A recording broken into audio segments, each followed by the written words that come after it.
was a time when the water felt like home. I was a rising star, a swimmer everyone had their eyes on. The moment the starting buzzer screamed, I dove in. My body sliced through the water like a missile. Every stroke was power, every breath precision, until a sharp pain sliced through my shoulder mid-stroke. I thought I knew who I was. That girl, she sank with that race. After the injury, everything slipped. My times dropped, my strokes got messy. In time, new swimmers started to fill the lanes I used to dominate. The championship talk no longer had my name in it. It wasn't a surprise when Coach told me last week, "Narina, I'm sorry, but you're no longer eligible for the scholarship." Does that mean I'm off the team too? She nodded uneasy. Without swimming, college felt pointless if it wasn't for Mom. Every morning, I'd throw my backpack on and tell her I was heading to class. Because to her, getting into college on a swim scholarship was everything. In reality, I'd walk past the campus, past the city buzz, until all I could hear was the ocean. That little, quiet cove, it became my hiding place. One afternoon, I climbed up onto the rocks and sat there. That's when I saw, out beyond the break, a boy riding the surf like he was born in it. He was wild and free. I envied him. Suddenly, my phone buzzed with a call from my mom. "Hey, Mom."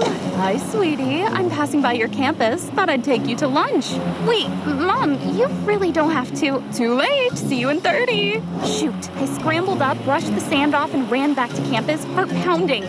When Mom pulled up, her smile was warm, but her eyes scanned me like a checklist. "Your hair is wet. Have you been training? How's your shoulder?" "Yeah, I've been hitting the pool every morning. Coach says I'm getting there. Shoulder's holding up." She beamed proud, and I felt like a fraud.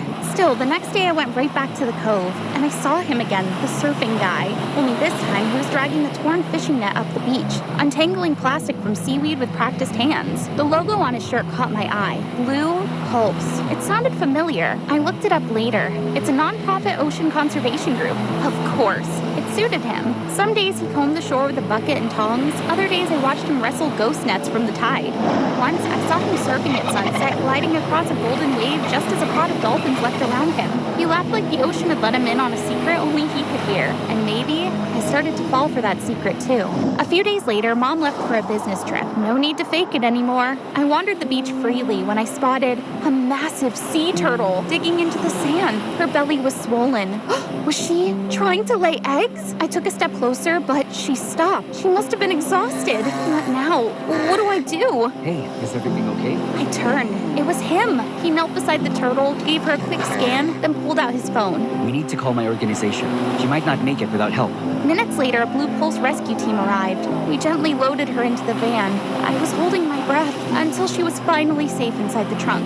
They let me watch from a viewing window as the turtle received care. A few hours later, she laid her eggs, dozens of them. I stood there awestruck.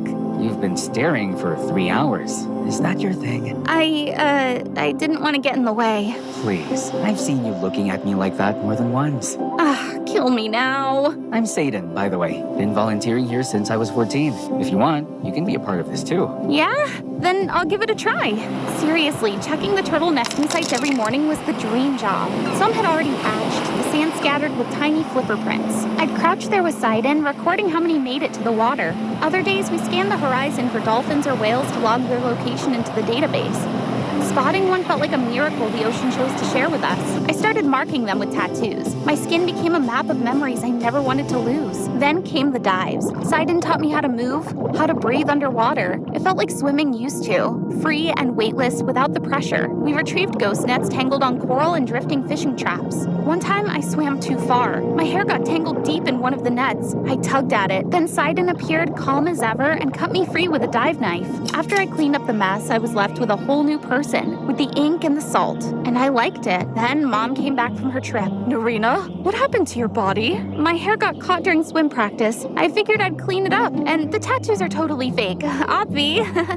She frowned, opening her mouth, but stopped herself. "As long as you keep your training up." "Oh, and I just saw your swim team on their way to practice. Aren't you going?" "Oh, yeah. Coach kept them back for extra reps. Their technique's still a mess. I'm good, though. You know me." "Don't get cocky, Missy. You could lose that scholarship in a heartbeat." Got it. That weekend, Sidon and I volunteered at the public pier, handing out flyers, talking reef safety and plastic waste. But something felt off. People were deliberately avoiding Sidon. Weird. Just then, an old woman grabbed my arm tight. "You need to stay away from him." He's the son of a very dangerous man. What? I turned around and a crowd had formed around Sidon, and they were angry. Sidon backed away, a flicker of shame in his eyes before he turned and ran away. That night, I couldn't sleep. I searched his last name. Dozens of articles came up. His father had actually been the CEO of a chemical plant accused of dumping toxic waste into protected waters. The bay had turned toxic. Fish died by the thousands. The beaches were closed for months. The damage was real. But Sidon had no part in this. So why was the whole world acting like he's some kind of criminal? The next day, I went looking for him. Sure enough, he was at the beach surfing, but his movements weren't sharp like usual. Just then, a huge wave rose above him. Sidon! Without thinking, I dove in and swam as hard as I could toward him. We broke the surface together, gasping. I dragged him to shore, gave him space to breathe, and he still couldn't look me in the eye. You probably see me differently now, huh? I thought if I helped enough, did enough good, it'd make up for what he did. It doesn't seem to matter. Hey, it's not true. When I look at you, I see someone kind and passionate. You're your own person. And in time, people will see that too. No, not unless I do something big. I've been working on something on my own. It's called Project Echo. It's a mobile marine education hub. It will travel along the coast, teaching kids, restoring tide pools, helping small towns build sustainable ocean programs. I haven't told anyone. Didn't want to make promises I couldn't keep. Then don't make promises. Make it happen. He blinked at me and I offered him a hand. Let's do it together. The next morning, I filed the paperwork to defer my studies so I could focus on lodging Project Echo with Sidon. I didn't tell Mom, of course. Each day, I'd meet Sidon at the repurposed van that would soon become our traveling ocean lab. One afternoon, I invited him over. We were going over route plans and potential partners when Mom got home early. Her eyes locked onto Sidon like he was a red flag waving in her house. Narina, can I talk to you for a second? Do you know who that boy's father is? You shouldn't be involved with someone like him. Mom, please. He's doing good work. If anything, his project is going to strengthen my scholarship chances next semester. Then you finish it quickly. And after that, I don't want you seeing him again. But Mom!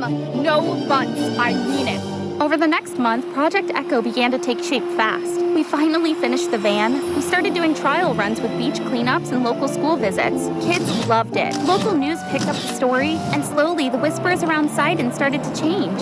One sunny Saturday, we hosted a community showcase, our biggest event yet. The crowd was massive. Even Coach and my old swim team showed up. Then, out of the corner of my eye, I saw my mom. I weaved through the crowd and grabbed her arm. Mom, what are you doing here? What? I heard your little project's a hit. Thought I'd stop by. Wait, is that your coach over there? No. Hi, Coach. She marched over and started firing off questions about my training. Coach's expression shifted from polite to confused, then painfully awkward. Ma'am, Narina lost her scholarship a while ago. Until recently, she deferred her studies. Every lie I told crashed down at once. Mom's face turned 5 shades of red as she looked at me. You lied to me! How could you? And you throw your future away just like that? Mom, I didn't throw anything away. Of course you didn't. It must be that boy's doing. Where is he? Mom, please, let's not do this here. I pulled her behind one of the tents. She crossed her arms, jaw tight. You were supposed to be a champion, Narina. I never did it for me, Mom. I kept swimming because I thought it would make you proud. But after the injury, all I felt was pressure. This is different. I'm helping. I'm learning. I'm actually excited to wake up in the morning. And yeah, Sidon's a part of that. But it's not about him. It's about me. I found something that matters. Something real. Her face didn't soften. But I kept going. Project Echo grew fast. We got grants, built partnerships. The van became 2 vans, then 3. We were featured in a documentary. My name was in the credits, my voice in the narration. For the first time, I was becoming someone I wanted to be. Mom eventually came around. I figured you weren't eating properly. You came all this way to feed me? I came because I've been seeing what you've built, and maybe I didn't know everything I thought I did. Maybe I still have things to learn from you.